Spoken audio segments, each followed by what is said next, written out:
जय हिंद बच्चों, कैसे हैं? उम्मीद करते हैं एकदम स्वस्थ होंगे। आज का जो खास वीडियो है, नीट 2025 में कितना नंबर आके आप पाकर आप एकदम सेफ जोन में अपने आप को समझेंगे, आज इसी पे हम चर्चा करने वाले हैं। ठीक है ना? नीट 2025 का जो टारगेट है, इसी पे आज हम चर्चा करेंगे कि कितना नंबर पाएँ और कैसे अपना एक सीट सुरक्षित रखें। ठीक है, मैं आपको बता दूं कि नीट 2025 के लिए लगभग 23 लाख बच्चों ने अप्लाई किया है इस बार, जिन्होंने फॉर्म भरा है। ठीक है, और सब अपनी तैयारी को लेके एकदम एक तरीके से आप ये समझिए कि युद्ध स्तर पर तैयारी सभी कर रहे हैं। ठीक है, तो वहाँ पे एक सीट कैसे चाहिए और किस तरीके से आप सफल हो सकते हैं, इसके बारे में इस वीडियो में आज चर्चा करने वाले हैं। और कट ऑफ कितनी जाने वाली है, खासकर जनरल कैटेगरी की, ओबीसी कैटेगरी और पीडब्ल्यूडी, ठीक है, एससी एसटी की।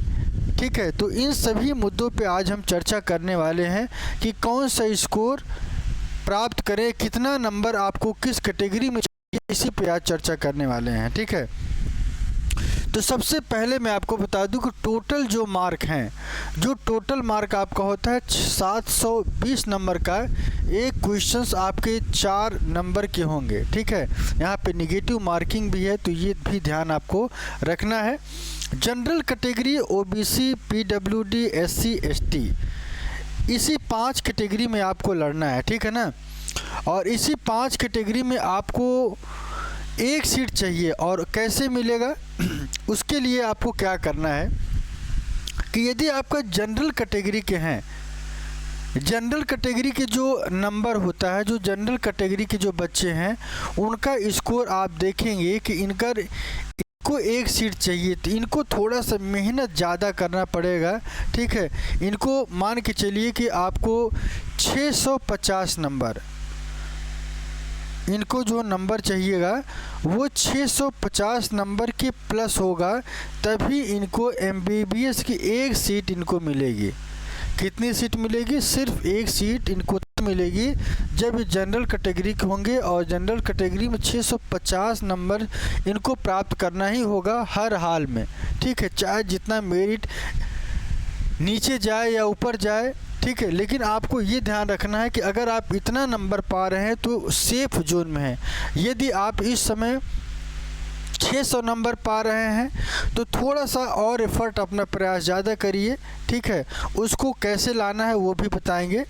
पहले कितना कट ऑफ जाने की संभावना है, पहले इस पर चर्चा कर लेते हैं। ठीक है, ओबीसी की बात करें, ओबीसी को बात करें तो ओबीसी की जो कैटेगरी वाले बच्चे हैं, उनकी कैटेगरी मान के चलिए कि 645, सिर्फ 5 नंबर का ही अंतर होगा। 645 और ये 650 के बीच का जो आंकड़ा है, ये 5 नंबर का, यहाँ पे इनका जो ओबीसी के बच्चे हैं, इनका ये सेफ जोन होगा। ठीक है, क्योंकि जनरल कैटेगरी से थोड़ा सा कम रहता है। अभी तो आप देखेंगे कि ये दोनों कैटेगरी, जनरल कैटेगरी और ओबीसी, एक दूसरे में फ्लक्चुएट करता है। यहाँ पे मामला 670 650 के बीच में ओबीसी के भी बच्चे रहते हैं। ठीक है, लेकिन आपको ये ध्यान रखना है कि जनरल कैटेगरी 600 प्लस 650 अगर आप जाते हैं तो वहाँ पे आप पूरी तरीके से सेफ रहेंगे। और ओबीसी में 645 प्लस आपको होना है। ठीक है, और पीडब्ल्यूडी का जो सेक्शन है, यहाँ पे आप देखेंगे तो यहाँ पे कम से कम आपको 630 नंबर आपको प्राप्त करना पड़ेगा। कितना प्राप्त करना पड़ेगा? 630 नंबर, ये आपको लेना है। ठीक है, जबकि एससी एसटी की बात करें तो एससी एसटी में आपको 430 के एबव, और यहाँ पे आपको बता दें एसटी की बात करें तो ये भी मान लीजिए कि 420 430, मतलब ये दोनों कैटेगरी में अगर आप 450, ये तो पहले का है आंकड़ा, लेकिन अगर प्रेजेंट टाइम की बात करें तो इसको 450 के ऊपर आपको जाना होगा, तब जाके ये नंबर आपको मिलेगा। ठीक है। 450 अगर आप प्राप्त करते हैं तब मान लीजिए कि एक सीट आपकी MBBS की होगी। और ST के भी बच्चों को इतना ही प्रयास करना पड़ेगा, क्योंकि ये दोनों कैटेगरी क्या है कि इन कैटेगरी के जो बच्चे हैं हालांकि स्कोरिंग ये भी कर सकते हैं, ये 630 645 करके एम्स का कॉलेज लेते हैं, ठीक है। लेकिन यहाँ पे अगर SC ST की बात करें तो 450 5.5 जो मिनिमम कट ऑफ होता है, यहाँ भी आपको MBBS की सीट बड़े आराम से मिल सकती है, ठीक है। तो 720 नंबर में आपको इतना पाना है। और आपके 3 सब्जेक्ट हैं, फिजिक्स हैं, केमिस्ट्री हैं, बायोलॉजी हैं। इन्हीं 3 सब्जेक्ट को आपको आगे लेके चलना है और इन्हीं पे आपको काम भी करना है, ठीक है ना। तो प्रयास ये करिए कि आपका जो नंबर है वो कैसे बढ़ सकता है। मान लीजिए इस समय आप 620 पा रहे हैं या 610 पा रहे हैं, या आप जो है 600 पा रहे हैं, तो अब कैसे क्या करना है। देखिए, रिवीजन करने का समय जा चुका है। कभी भी आपके एग्ज़ाम में थ्योरी बुक से नहीं पूछा जाएगा, ठीक है। जब भी आएंगे क्वेश्चंस आएंगे तो अभी आपके पास जो है मार्च लास्ट है, अभी आपके पास अप्रैल है, 1 महीने का समय है लगभग, ठीक है।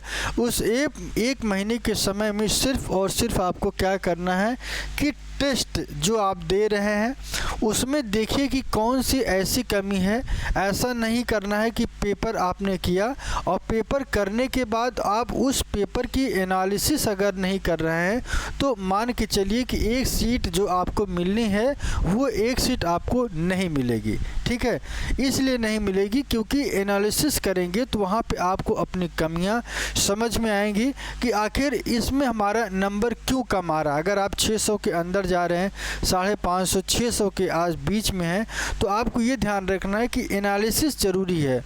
प्रीवियस के जितने भी क्वेश्चन है उसको एनालिसिस आपको ज़रूर करना है, तभी जाके आपका नंबर यहाँ पे मिलेगा, ठीक है।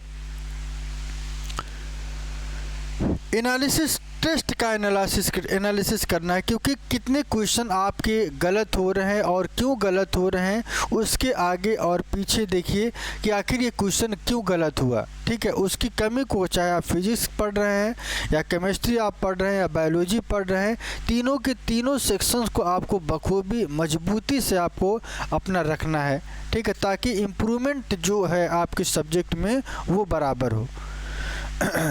और देखिए फिर आपके अंदर जो कमियां होंगी वो भी कैसे करना है। एक बार पेपर लेके जब आप सॉल्व करते चलिए तो उसमें जितने भी क्वेश्चन आपको नहीं आ रहे हैं उसको आप क्या करना है, राउंड अप करते हुए आगे की तरफ बढ़िए।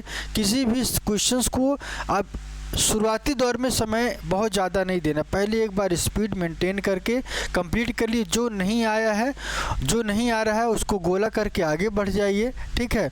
ये आपको ध्यान रखना है। और जब आप आगे निकल जाएंगे तो आप देखेंगे कि जो क्वेश्चन आप नहीं कर पा रहे हैं, गलत किए हैं, उसको समझिए कि आखिर ये क्यों गलत हुआ, क्या कमी रहेगी। तो उस सेक्शन को सिर्फ आपको पढ़ना है, क्योंकि कमी वहीं पे है जो आपने जल्दबाजी में रिवीजन किया है, जल्दबाजी आपने दिखाई है पढ़ने में, या किसी कारणवश उस पर ध्यान नहीं दिया या छोड़ दिए हैं, तब भी आपको ये चीज़ करना होगा, ठीक है। और इन 3 चीज़ों पे आपको ध्यान रखना है, टेस्ट करना है, एनालिसिस करना है, कमी को समाप्त करेंगे। जैसे ही ये कमी आपकी 1 महीने समाप्त होगी, वैसे ये जो 720 में आप किसी भी कैटेगरी के हों, उस कैटेगरी में आपका इम्प्रूवमेंट बहुत अच्छा होगा, रिज़ल्ट बहुत अच्छा होगा, आपकी एक सीट पक्की हो जाएगी, ठीक है। तो आज के लिए इतना है बच्चों, फिर मिलेंगे एक नए वीडियो में और नए कॉन्सेप्ट के साथ।